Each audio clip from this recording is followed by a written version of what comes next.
Alongside Katie Wyndham, I'm Austin Hannon, and this is Bama Central's Just a Minute. Katie, this weekend LSU comes to town, and they've got a quarterback that's up for the Heisman Trophy this season. Jayden Daniels and the LSU Tigers have the number one offense in college football right now.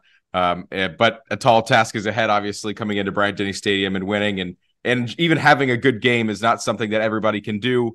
We've seen players in the past kind of stamp their Heisman campaigns at Bryant-Denny Stadium. You think about Cam Newton back in 2010. With the comeback win over Alabama, you think about Johnny Manziel in 2012, even Joe Burrow in 2019 towards the end of the season when the LSU Tigers came into town and beat Alabama. Similar situation this weekend for Jayden Daniels. He can kind of do what Joe Burrow did potentially. Obviously, as a team, they're in a little bit of a different situation right now. But with a good game, he could absolutely get out ahead of the other candidates. So what's it going to take? Or what's the impact on this game this weekend going to be on Jayden Daniels' Heisman campaign?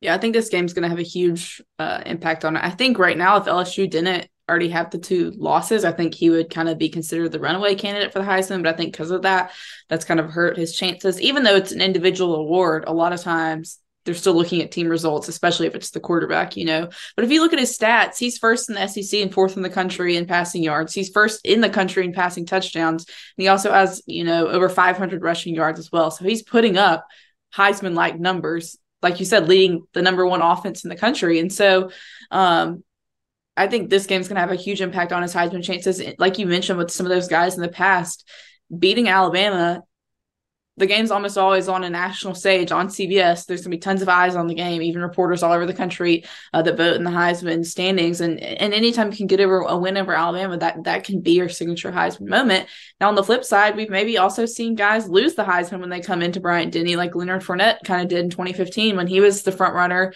and Alabama shut him down pretty much completely. And so if this Alabama defense is able to kind of temper Daniels, I think that's going to hurt his chances a lot. But also I could see, him having a good day, putting up a lot of yards, but Alabama's still winning because the LSU defense is not good. I think if he loses this weekend, it's not a death knell in his Heisman chances. But I think if he beats Alabama this weekend, it will almost certainly lock up the Heisman for him if he has a good performance, barring, injury in the last couple of games. But if you look at the way the rest of LSU's schedule lays out with games against Florida and A&M, I think if they win this weekend and they win those games, he will win the Heisman for sure. But I think this Alabama defense is probably the best one he's gone up against so far this year. And so it's going to be a tough task for Daniels, but it's also obviously going to be a tough task for the Alabama defense.